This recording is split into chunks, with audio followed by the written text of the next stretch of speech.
There is a record in Portland that no one has broken. 461 consecutive games. Not a single one missed.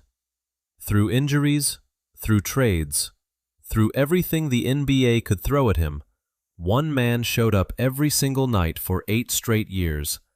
That record still stands today. The man who built it played until he was 40 years old. 18 seasons, 5 teams, over 19,000 career points, and $62 million in earnings. 2 years after he retired, he was broke. On the surface, this looks like another cautionary tale about an athlete who couldn't manage his money. But underneath that story is something darker. Something the headlines never told you. This is about a system that took everything from Clifford Robinson long before the bankruptcy filing. A city that owed him an apology for 23 years. And a man who was simply born too early for the world he deserved to live in. Buffalo, New York, 1970.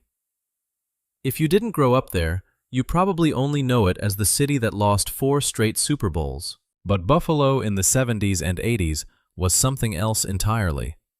A Rust Belt city slowly bleeding out, factories shutting down one by one, unemployment carving through black neighborhoods in particular with brutal precision. This is where Clifford Ralph Robinson was born on December 16, 1966.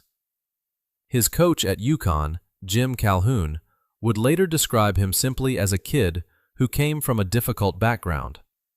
That's the polished version. The real version is that Clifford Robinson grew up in an environment where financial stability wasn't a concept anyone around him had the luxury of teaching. Where loyalty to family wasn't a value, it was a survival strategy. Where you protected the people in your circle because the world outside that circle wasn't going to protect anyone. That instinct, fierce, unconditional loyalty to the people he loved, would follow Robinson for the rest of his life. And it would cost him a fortune. There's one more thing about Buffalo worth understanding. Robinson later said openly that growing up, he watched people in his family sell marijuana just to make ends meet. Not as dealers, not as criminals, as people doing what they had to do. To him, cannabis was never some dark underworld substance. It was just part of the landscape of where he came from. That context matters. It matters a great deal for everything that comes later. At Riverside High School, Clifford Robinson was not a household name. He wasn't the prospect with the highlight tape. He wasn't the kid with college coaches lined up outside the gym.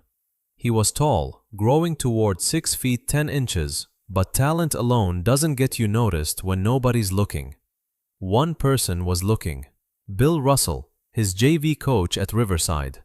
Not that Bill Russell, but a coach who recognized the raw material underneath the awkward frame, saw something in the teenager that others didn't bother to find.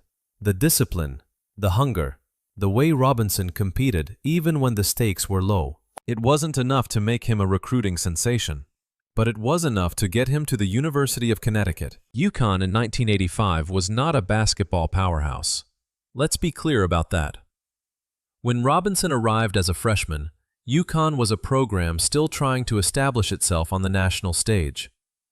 Mediocre recruiting classes, modest expectations, and a freshman named Clifford Robinson, who averaged 5 points a game and looked more like a project than a prospect.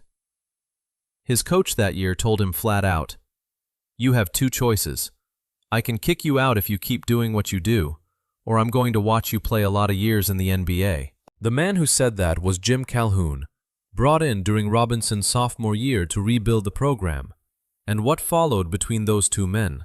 The demanding coach and the kid from Buffalo who finally had someone pushing him was the foundation that made everything else possible. Robinson didn't just improve, he transformed.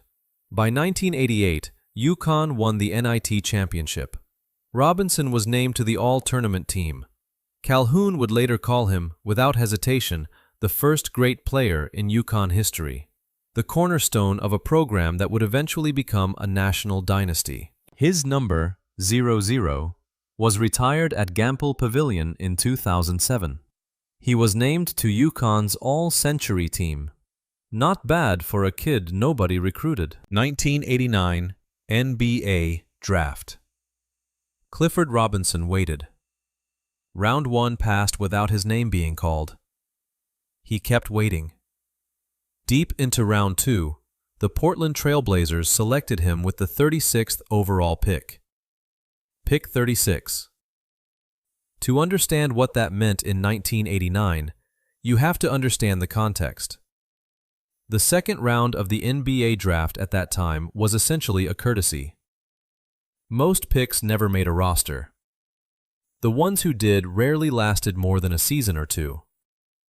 Pick 36 was not a vote of confidence. It was barely a whisper of one. His rookie salary, $250,000.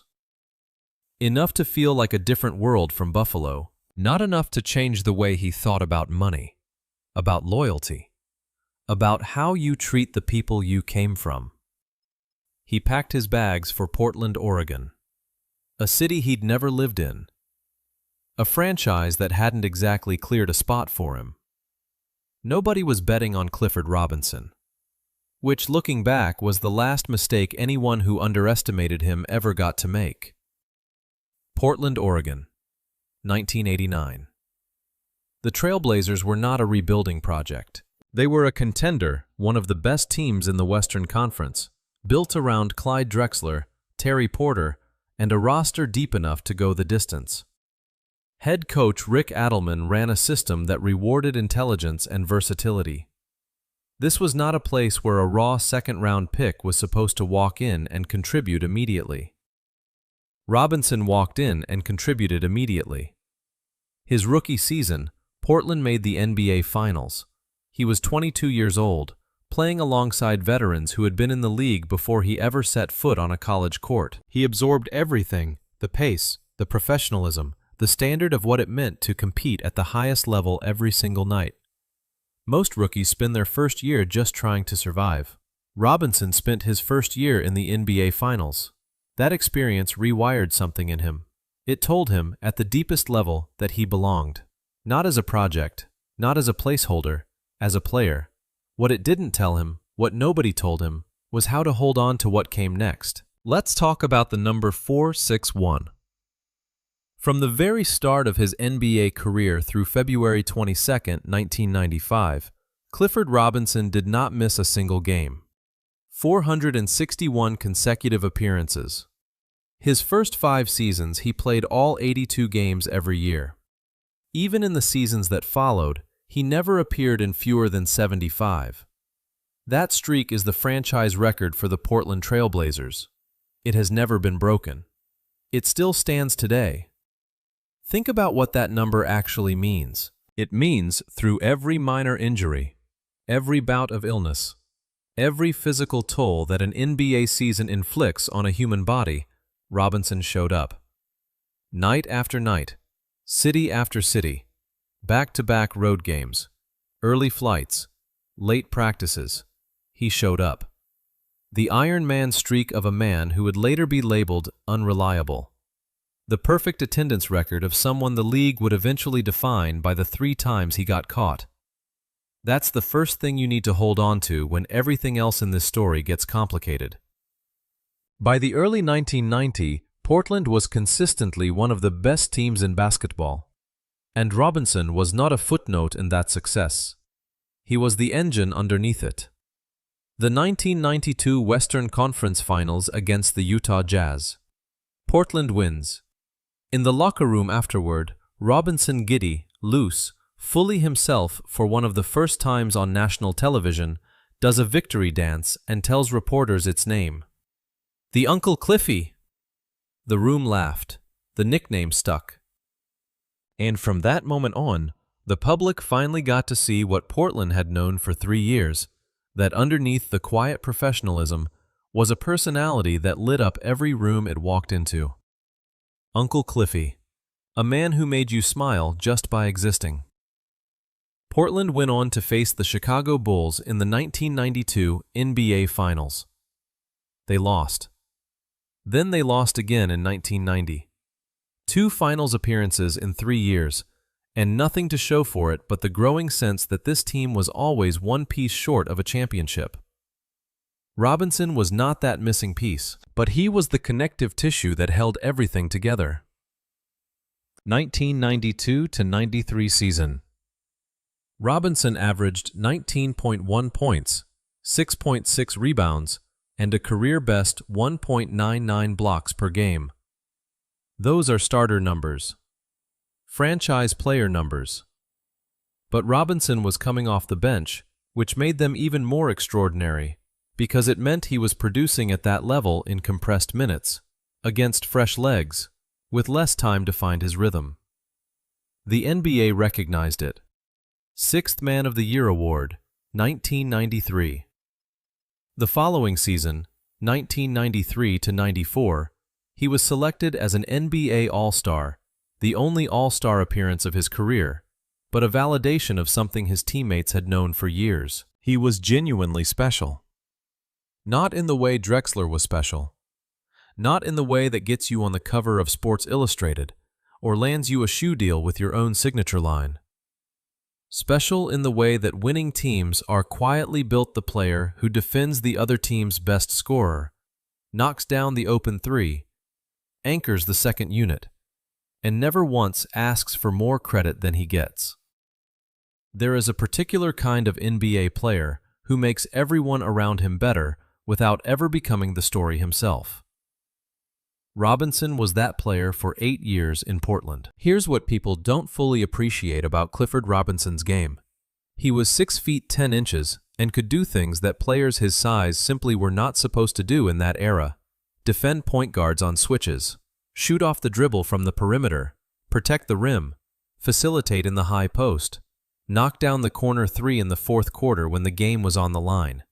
He would eventually become the tallest player in NBA history to make 1,000 career three-pointers, a record that held until Dirk Nowitzki and Rashard Lewis matched it years later. There are only 3 players in NBA history who finished with 1,400 career steals, 1,300 career blocks, and 1,200 three-pointers made simultaneously. Clifford Robinson is one of them.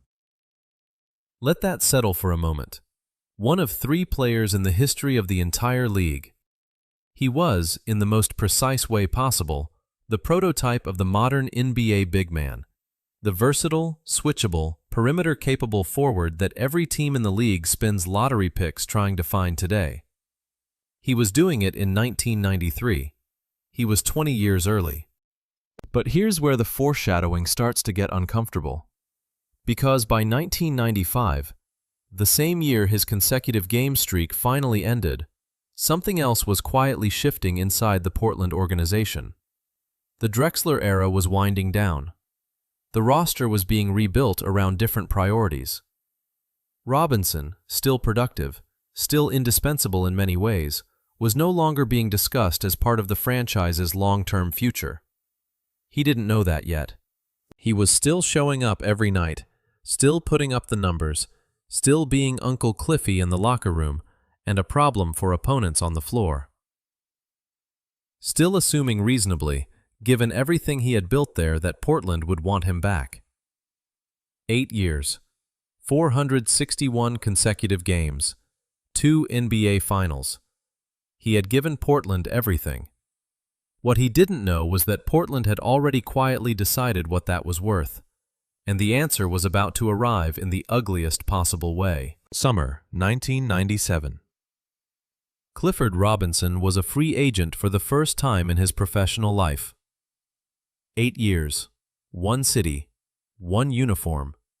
He had never worn another logo, never learned another system, never had to introduce himself to a new locker room. Portland wasn't just where he worked. It was where he became who he was. He wanted to stay. He waited for the phone to ring. It never did. Not a call. Not an offer. Not even the professional courtesy of a conversation that ends in, "We're going in a different direction." Just silence, the kind organizations use when they've already decided and don't want to explain it out loud. But here's what we know happened that summer.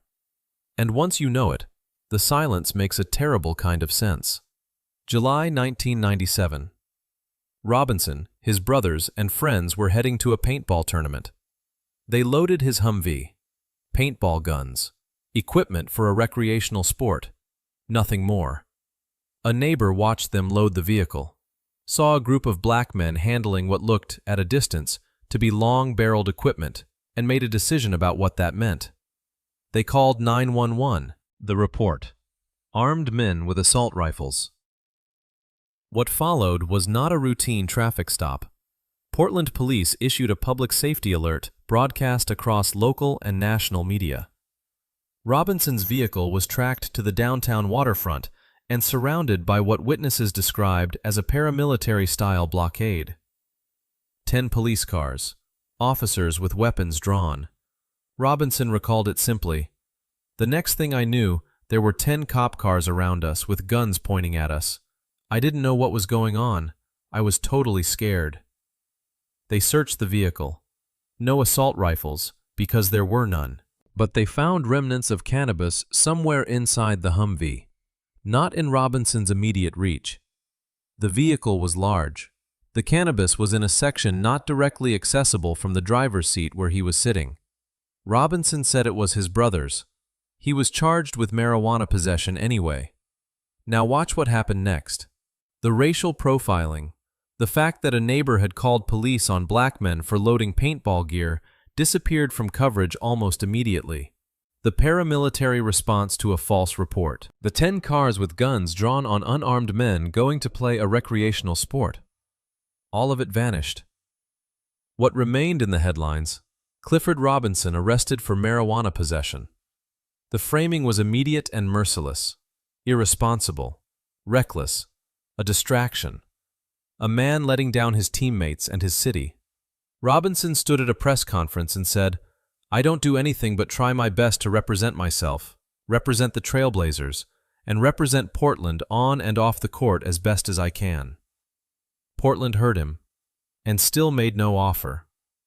Let's be precise about what that means. Clifford Robinson played 461 consecutive games for this franchise. He helped them reach 2 NBA Finals. He won 6th Man of the Year. He was an all-star. By any reasonable measure, one of the most important players in franchise history. After all of that, the organization did not fight for him, did not call him, did not issue a statement defending him from a narrative built entirely on a racial profiling incident the city itself would eventually admit was wrong. They just let him go. Robinson later said he always suspected the July 1997 incident was the direct reason he never received an offer. The timing was too precise. The silence too complete. One neighbor's phone call, one false report. 8 years of loyalty gone. What the coverage never acknowledged was this: Robinson had been using cannabis throughout his career deliberately, not carelessly. His stomach rejected pharmaceutical drugs. The anti-inflammatories, the standard arsenal NBA trainers hand out to keep players on the floor, they made him sick. Cannabis didn't. It managed his pain, settled his nerves, helped him sustain the grind of an 82-game season year after year. He said it himself years later: "I did feel that cannabis was helpful for me. I took the risk." He knew the rules. He understood the consequences. He made a conscious choice not out of recklessness, but out of a genuine belief that it helped him be better at the thing everyone in Portland loved him for. The substance that helped him play 461 consecutive games was the same substance the city used as a reason not to bring him back. Robinson signed with Phoenix. New city, new uniform, new start. But 1997 never fully disappeared. It planted a quiet asterisk next to his name in every front office he would subsequently deal with. Nothing to do with his basketball ability. Everything to do with a story that had been badly, fundamentally told. 23 years later, in June 2020, Robinson's team launched a petition demanding a formal apology from the city of Portland. His social media manager explained why it still mattered. The record has never been cleared. As far as people know, Clifford Robinson got busted for a small amount of cannabis, and that's not the whole story. On June 12, 2020, Mayor Ted Wheeler issued a formal written apology. Robinson called it a win. He had 80 days left to live. Phoenix, Arizona, fall 1997. Robinson arrived at the Suns as exactly what he was, a 30-year-old veteran at the peak of his powers. Playoff experience, sixth man of the year, a game refined over 8 seasons of high-stakes competition. Phoenix signed him because they needed his versatility and his professionalism, and for 4 seasons he delivered both. Then, 2001. Scottsdale, Arizona. Robinson was stopped by police, DUI and marijuana possession, 1-game suspension. His first formal violation of the league's drug policy. The coverage was predictable. The narrative seeded in Portland, 1997, found new soil. But here is what that coverage consistently missed. The NBA in the early 2000s was not gentle on players' bodies. The schedule was brutal. The physicality was enormous. And the standard medical response to pain and inflammation was a cocktail of pharmaceutical drugs distributed by training staffs with casual frequency. Robinson couldn't take them. His stomach rejected them. Cannabis didn't. It managed the inflammation, calmed his nervous system, helped him sustain 18 years of professional basketball on a body that had been absorbing punishment since he was a teenager in Buffalo. He was not using a recreational drug recreationally. He was using the only pain management tool that worked for his specific body, in an era when the rules made no distinction between those two things. That summer, Phoenix traded him to Detroit. The package they received in return: Judd Bushler and John Wallace. 2 players nobody remembers. That is what 8 months of production from a 30-point scorer was worth on the trade market once legal trouble attached itself to his name. Detroit Pistons, 2001 to 2003.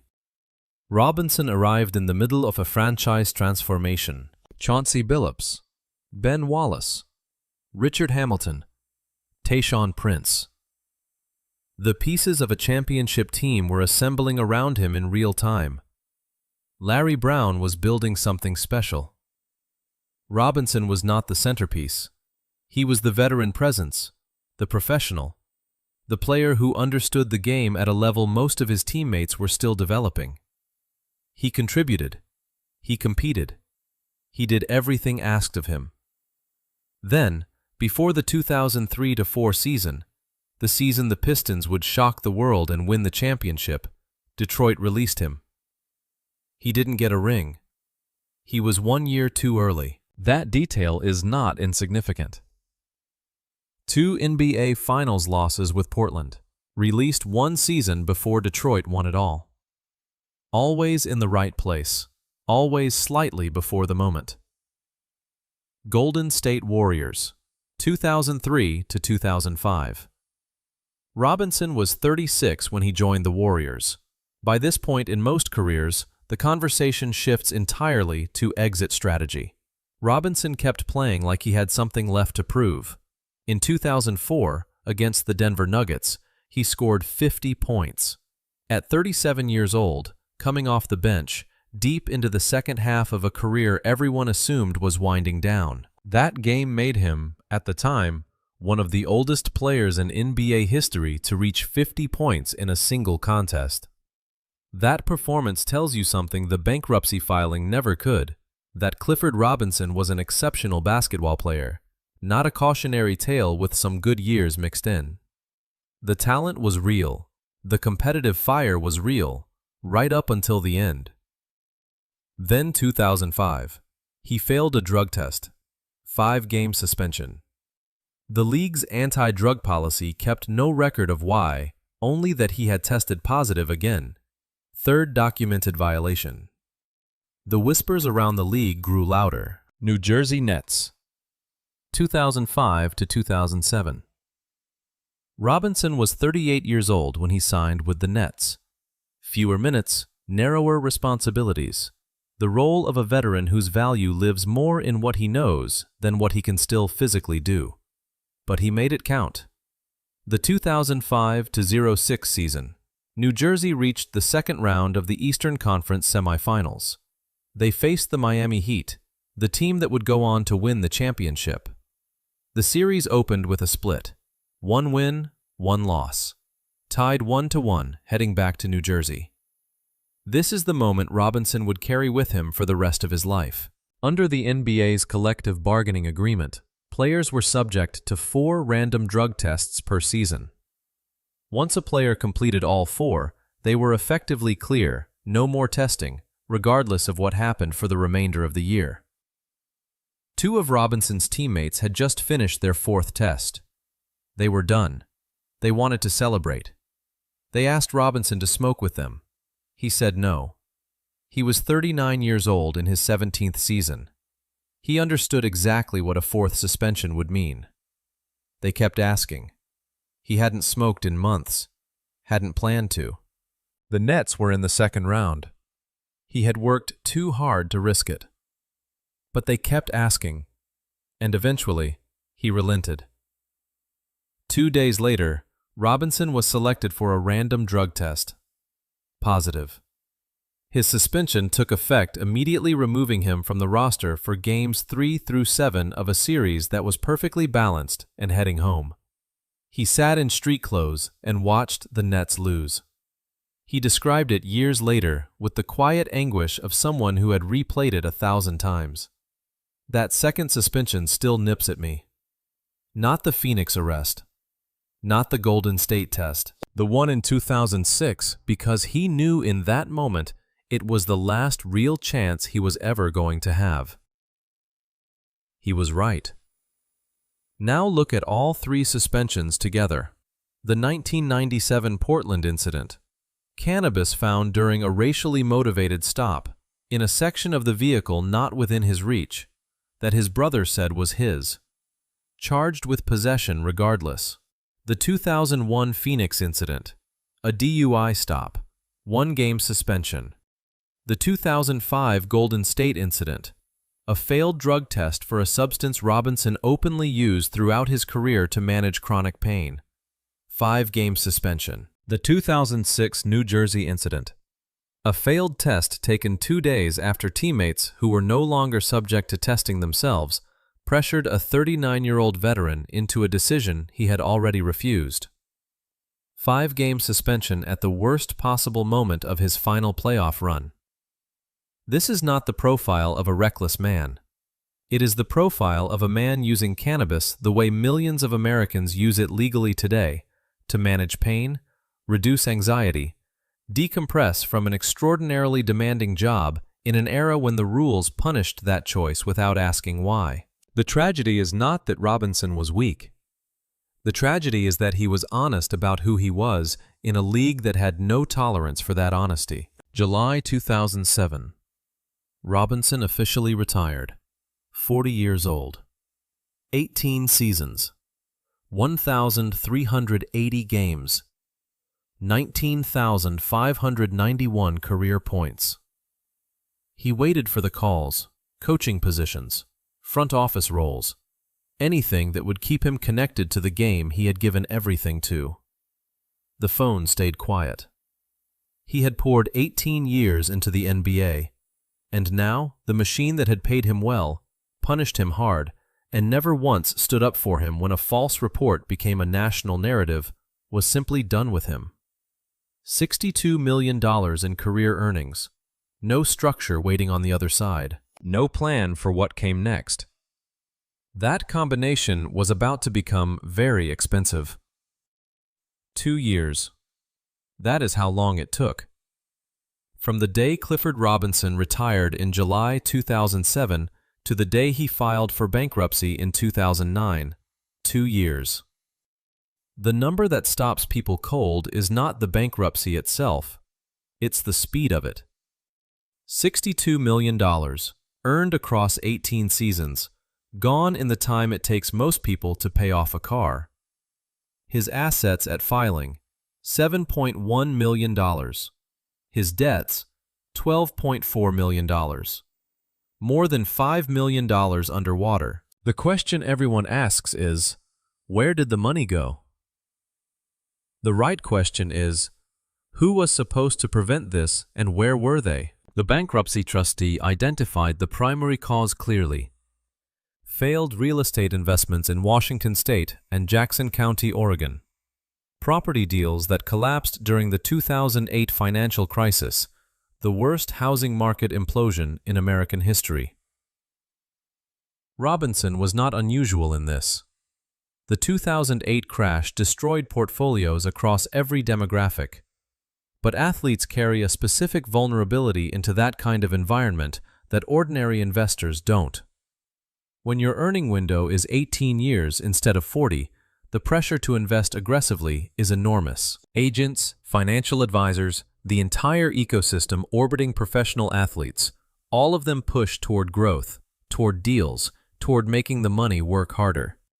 Real estate in the mid-2000s looked like the obvious answer. It had been appreciating for years. Everyone was doing it. The people advising Robinson were operating in an environment where the risk seemed manageable. It wasn't. And when the market collapsed, it didn't collapse gently. But real estate alone doesn't account for $62 million becoming a bankruptcy filing. Clifford Robinson grew up in Buffalo, where loyalty to family wasn't a value, it was a survival strategy. You protected your people because the world outside your circle wasn't protecting anyone. That instinct followed him into wealth, and it never left. He never spoke publicly about the specific details of his personal spending. The court documents don't itemize every dollar. But the financial pattern of athletes who go broke is well documented, and it almost never involves one catastrophic decision. It involves 1,000 smaller ones. Extended family on the payroll. Friends who needed help. A lifestyle that kept running at full speed long after the paycheck stopped. Robinson was generous, deeply, unconditionally generous. And nobody in his professional circle, not his agents, not his financial advisors, not the NBA, ever built him a system that could survive that generosity long term. That is the system failure nobody puts in the headline. The NBA in 2007 had no meaningful financial education program for retiring players. The advisors around Robinson had compensation tied to the size of the investments they recommended, which meant their interests and his interests were not the same interests. The people who should have protected him from the most dangerous version of himself were the same people profiting from his decisions. He wasn't failed by his character.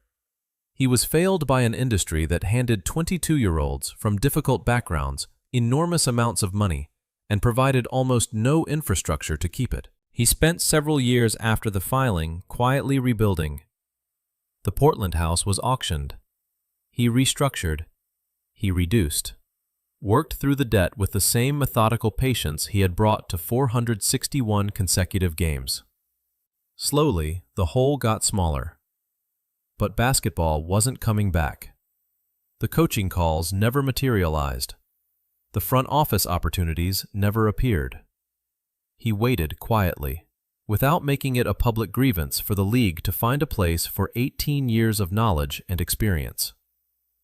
It didn't. So in 2015, sitting in a suite for ex-players at the Blazers' home opener, next to a commissioner from the Oregon Liquor Control Commission and a longtime friend with experience in the medical marijuana space, Robinson reached what he later described as his tipping point. Oregon had just legalized recreational cannabis. The market was young. The rules were still being written, and the opportunity was enormous for anyone willing to step into it early. Robinson looked at that landscape and saw what nobody else had thought to do yet. January 2016. He announced his business to the world. The name? Uncle Spliffy. A play on Uncle Cliffy, the nickname born from a victory dance in 1992, now reclaimed with the kind of defiant humor only someone fully at peace with their own history could pull off. He was 49 years old, a decade out of the NBA, coming off a bankruptcy, and he was about to become the first professional athlete in American sports history to publicly build a business in the legal cannabis industry. He spoke about it plainly. "People in Oregon know me as a basketball player, but I want to distill the stigma around cannabis, the misperception that athletes and cannabis are incompatible." He wasn't just opening a business. He was making an argument about the 1997 racial profiling, about the 3 suspensions, about what the league had taken from him and why. Legal cannabis gave him a way to say all of it out loud, on his own terms, for the first time. June 2017. Uncle Cliffy pre-rolled joints debuted at Oregon's finest dispensary in Portland. He showed up in person at 4:20 in the afternoon. People lined up, not just cannabis customers, but Blazers fans who remembered 1992, who had grown up watching him play, who knew exactly what this moment meant. It was the beginning of something real. 3 months before that debut, Robinson suffered a stroke. March 2017. The left side of his body went partially paralyzed. He recovered some function over time, never fully. In 2018, surgeons removed a tumor from his jaw. In 2019, he underwent surgery for cancer. One of his collaborators said it quietly. Every time he was about to launch a business venture, he seemed to suffer a health emergency. The Uncle Spliffy retail store he had planned to open in Portland never opened. But the Uncle Cliffy product line stayed on shelves across Oregon. The brand survived. The pre-rolls kept selling. The name he had built first on a basketball court, then in a courtroom, then in a dispensary, kept moving through the world without him. He had started something he couldn't finish. But he had started it, and in the conversation about athletes, drug policy, and racial justice, that beginning was irreversible. June 12, 2020. Portland Mayor Ted Wheeler sent a formal written apology to Clifford Robinson for what happened on that waterfront in July 1997. 23 years after the fact. A letter that cleared the record officially, publicly, on an incident that had quietly shaped the second half of his entire life. Robinson posted it on Twitter. He called it a win. He had 80 days left to live. On August 29, 2020, Clifford Robinson passed away at his home in Portland, Oregon. He was 53 years old. Lymphoma. The Trailblazers released a statement. His streak of 461 consecutive games still stands as a franchise record. Kevin Love, who grew up in Oregon watching those Blazers teams. Some of my earliest memories of NBA basketball were of you. Jim Calhoun, the coach who had told a struggling freshman he had 2 choices. I watched him evolve as a man. He was a good man. So what is this story actually about? It is not about an athlete who wasted his money, though the money is gone. It is not about a player who couldn't stay clean, though the suspensions are real. Those are the headlines. The headlines are almost never the story. This is about a man who used cannabis to play 461 consecutive games and was punished for it. Who was racially profiled in the city he gave 8 years to and received no protection from the organization he built. Who lost a fortune, partly through bad investments and partly through an industry that profited from athletes while building no safety net for them. Who then took the very thing that had been used against him his entire career and turned it into a movement. Clifford Robinson didn't fail because he was reckless. He failed because the systems around him, the league, the financial infrastructure, the media, the city, were never designed to protect someone like him. Today, cannabis is legal in most of the United States. The NBA has softened its drug policy. The sports cannabis industry that didn't exist before Robinson announced Uncle Spliffy is now worth billions. He built the foundation. He just didn't get to stand on it. The record in Portland still stands. 461 consecutive games. Nobody has broken it. Nobody has come close.